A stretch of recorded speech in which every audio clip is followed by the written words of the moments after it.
Hello guys, what's up? Welcome back to my channel. In this video, we are going to learn about. Hi there, welcome back to my channel. In today's video, I'm going to show you how to write text next to an image.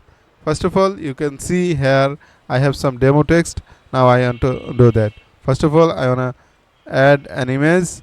Just drag and drop into your document.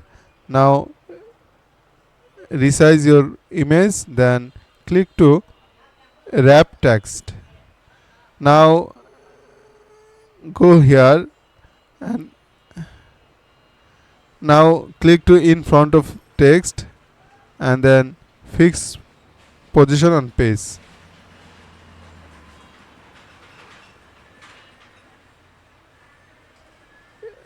Click this option again. Now you can see it's our image and text next to this image. That's it. I think this is helpful for you. If you think this is helpful, then don't forget to like, comment, share and subscribe our channel. Thank you.